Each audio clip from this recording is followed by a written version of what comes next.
There are not more than 5 musical notes, yet the combinations of these 5 give rise to more melodies than can ever be heard.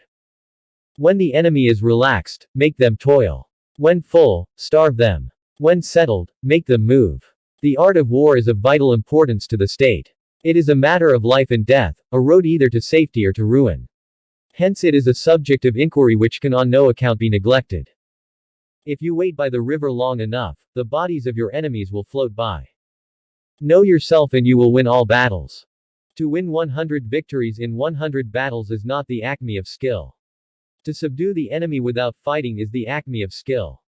So in war, the way is to avoid what is strong, and strike at what is weak. Be extremely subtle even to the point of formlessness. Be extremely mysterious even to the point of soundlessness. Thereby you can be the director of the opponent's fate. Build your opponent a golden bridge to retreat across. The wise warrior avoids the battle. He will win who knows when to fight and when not to fight. Sweat more during peace, bleed less during war. If you know the enemy and know yourself, you need not fear the result of 100 battles. If you know yourself but not the enemy, for every victory gained you will also suffer defeat. If you know neither the enemy nor yourself, you will succumb in every battle. Water shapes its course according to the nature of the ground over which it flows. The soldier works out his victory in relation to the foe whom he is facing.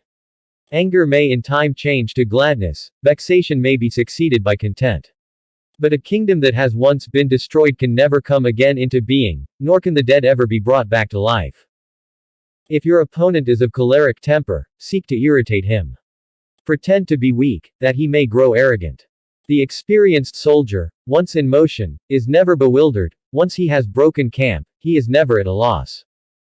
The general who wins a battle makes many calculations in his temple ere the battle is fought.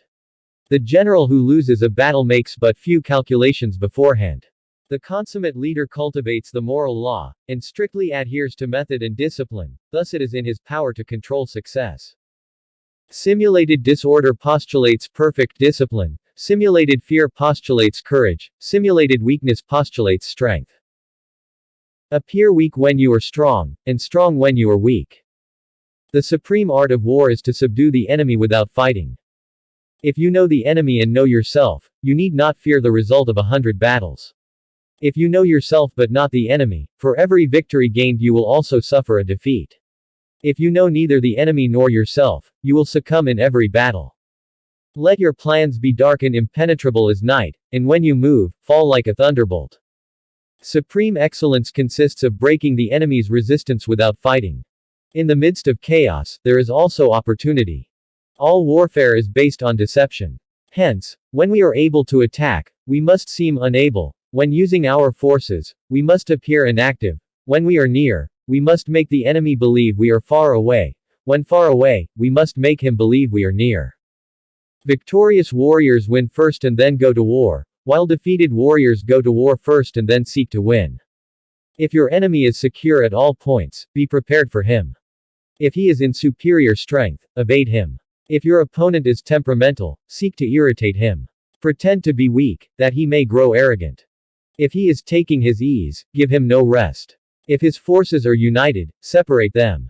If sovereign and subject are in accord, put division between them. Attack him where he is unprepared, appear where you are not expected. The greatest victory is that which requires no battle.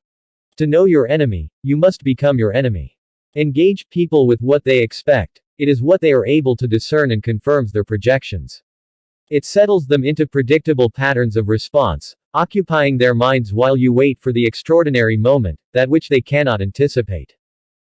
There is no instance of a nation benefiting from prolonged warfare.